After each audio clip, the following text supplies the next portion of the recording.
때는 18세기 무렵, 당시 러시아 제국의 황제였던 뾰트르 대제는 강대한 러시아 제국을 꿈꾸면서 그 실현을 위해 쉬지 않고 노력했습니다. 러시아를 가장 잘 사는 나라로 만들어 유럽의 우위에 서려는 강렬한 야심을 드러냈죠. 이러한 노력으로 그가 시행했던 사업이 귀하고 값비싼 모피를 최대한 많이 구하고 영토를 확장하는 것이었습니다. 뾰트르 대제는 러시아가 더 동쪽으로 나아가 더 이상 멀리 갈 수 없는 곳까지 전진하기를 바랐습니다.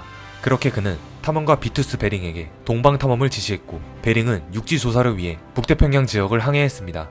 그리고 아시아와 아메리카 사이에 해협이 존재한다는 사실을 알게 되는데, 이곳을 탐험가의 이름을 따서 베링 해협이라고 부르게 되죠. 1741년 탐험가 베링은 시베리아를 넘어 아메리카 대륙에 도착하게 되는데, 이곳이 바로 알래스카였습니다. 이후 러시아인들이 알래스카의 서남부 연안지대에 몰려들었고, 특히 러시아의 모피 장사꾼들이 알래스카에 회사를 세우며 정착하기 시작했습니다. 문제는 이 모피 장사꾼들이었습니다. 이들은 기존에 알래스카에 거주하고 있던 알류트인들을 인질로 삼아서 농노처럼 부려먹었고, 알류트인들이 저항하면 이들의 보트를 파괴해 생존수단 자체를 없애버리는 행패를 일삼았습니다. 더불어 알류산 지역과 알래스카 서부 지역의 해상동물을 무더기로 남획해 갔는데, 물개나 해달들을 미친듯이 때려잡아 값비싼 모피를 확보하고 원주민들을 말살시키며 러시아는 알래스카를 100여 년간 차지하게 됩니다. 후에는 아메리카 원주민이 전염병으로 죽어나간 것과 일맥상통하게도 알류트족의 80%가량이 러시아인들을 통해 들어온 전염병으로 사망하는 참사가 벌어지기도 했습니다. 이렇듯 알래스카가 본격적으로 러시아의 영토가 되어가는 한편, 러시아 본토에서는 많은 일들이 일어나고 있었습니다. 추운 나라였던 러시아는 광대한 영토를 가지고 있으나 국토 자체가 북부에 있어 겨울에는 대부분의 항구가 얼어버렸습니다. 그러다 보니 겨울철만 되면 물자를 실어 나르지 못해 무역하기가 어려웠는데, 이에 러시아는 얼지 않는 항구, 지중해가 필요하다는 걸 깨닫게 됩니다. 지중해는 고대시대부터 세계의 중심이자 중요한 교역로로 겨울에는 바다가 얼지 않는다는 장점이 있습니다. 하지만 지형상 러시아가 지중해로 나가기 위해서는 오스만 제국을 지나가야 했기 때문에 러시아는 크림반도를 통해 흑해를 지나 지중해로 진출할 수 있는 방법을 고민하게 됩니다. 이 시기 서쪽에서는 시리아 땅을 놓고 이집트와 오스만 제국의 치열한 영토 쟁탈전이 벌어지고 있었습니다. 이집트군은 그동안 자신들을 통치하던 오스만군을 격파하고 순식간에 시리아와 팔레스타인, 심지어 오스만의 본토격인 아나톨리아 중부의 코냐까지 마침내 진출합니다. 이집트를 막을 수단이 없던 오스만 제국은 다급하게 러시아의 지원을 요청했고, 러시아는 이에 화답해 아나톨리아로 내려와 이집트군을 가로막았습니다. 러시아 입장에서는 이때를 노려 오스만 제국을 자신의 영향권에 집어넣고 완전히 지중해를 장악할 속셈이었죠. 한편 러시아의 계획을 눈치챈 영국과 프랑스가 이들 사이에 개입하기 시작하면서 이집트와 오스만 제국에게 휴전할 것을 제안합니다. 당시 세계 최강국이었던 영국은 나폴레옹 몰락 이후 최대 주적으로 급부상한 러시아의 해양 진출을 호락호락 지켜볼 수 없었습니다. 만약 이집트에 의해 오스만 제국이 완전히 무너진다면 러시아가 지중해로 내려오는 것은 시간 문제였죠. 영국은 적극적인 지원을 아끼지 않고 군사, 경제, 정치, 외교 등 모든 분야에서 러시아의 남하를 견제했습니다. 러시아는 남하 진출을 결코 포기하지 않았고 지중해로 나아갈 기회만 엿보고 있었는데요. 그럼에도 불구하고 오스만 제국이 쉽게 자신의 영향력 아래 들어오지 않자 러시아는 이제 종교 문제로 트집을 잡아 무력을 사용할 계획을 합니다.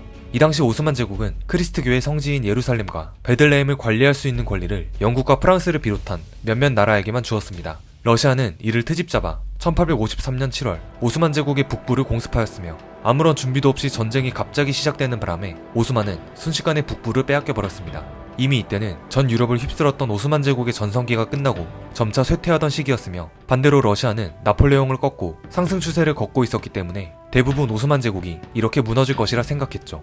그러나 러시아의 남하 정책을 가만히 지켜볼 생각이 없던 영국은 오스만 정부에게 모든 지원을 아끼지 않을 것을 약속하며 강경 대응을 권유했습니다. 오스만 제국 입장도 도나우강 유역의 속국들을 내주면 수도인 코스타티노폴리스가 코앞인 터라 군사적으로 이를 격퇴할 필요성을 절감하고 전쟁을 결심했습니다.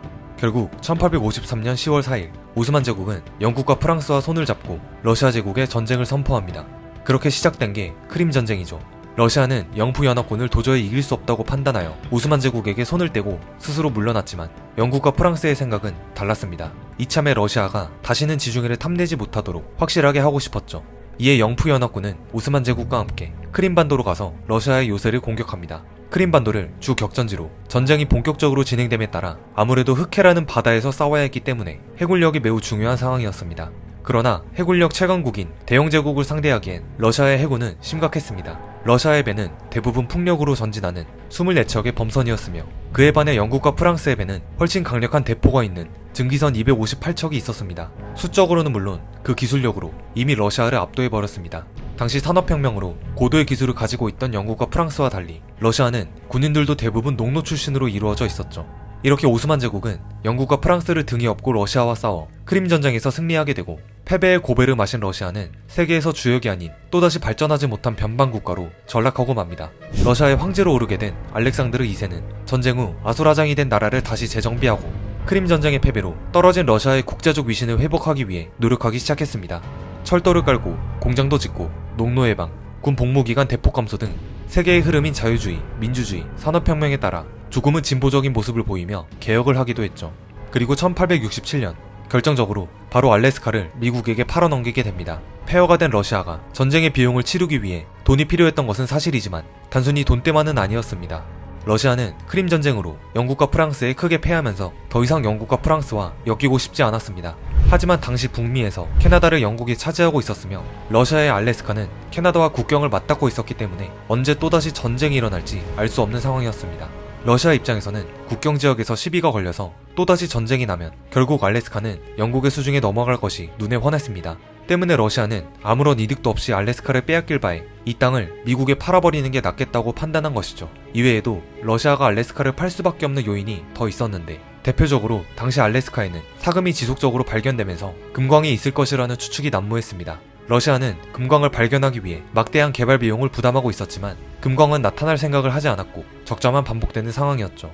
그렇게 러시아는 미국에게 단돈 720달러, 하나로 약 80억이라는 헐값에 이 거대한 얼음 땅을 팔게 됩니다. 이때 미국에서도 알래스카 땅을 사느냐 마느냐를 두고 고심을 거듭하는데, 당시 알래스카는 그저 면적만 쓸데없이 큰 얼음 덩어리라는 인식이 강했습니다. 미국이 알래스카를 사들인 것에 대해 미국 국민들의 여론은 상당히 부정적이었습니다. 쓸모없는 얼음 땅을 720만 불이나 주고 샀다며 이 거래를 성사시킨 미국의 국무장관 윌리엄 시워드는 많은 비판을 받아야 했습니다.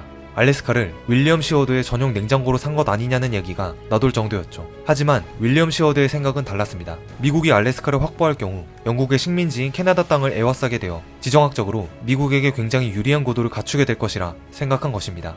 시간이 흘러 1880년, 관심 밖에 있던 알래스카에서 드디어 금광이 발견됩니다. 이후 알래스카에서는 구리, 석유, 석탄, 천연가스, 철 등 엄청난 양의 자원들이 추가로 발견되면서 경제적으로 급격한 관심을 받게 되었습니다. 석탄은 무려 전 세계 10분의 1에 달하는 양이 매장되어 있었고, 나머지 자원들도 수천억 달러에 이르는 것으로 추정되었죠. 후에는 알래스카는 엄청난 경제적 가치를 지니고 있었을 뿐만 아니라 지정학적으로도 미국이 아시아 태평양 지역으로 영향력을 확대할 수 있는 기회가 되었습니다. 얼마 지나지 않아 1947년 러시아가 세계 열강에서 급부상하면서 미국과 소련의 냉전이라는 최악의 대립을 맞이하게 됩니다. 한때 러시아가 영국을 견제하기 위해 알래스카를 미국에 팔았으나 아이러니하게도 알래스카는 러시아를 코앞에서 위협할 수 있는 미국의 무기가 되고 말았습니다. 그리고 지금까지도 알래스카는 미국의 보물 같은 땅이자 천혜의 요새로 남게 됩니다.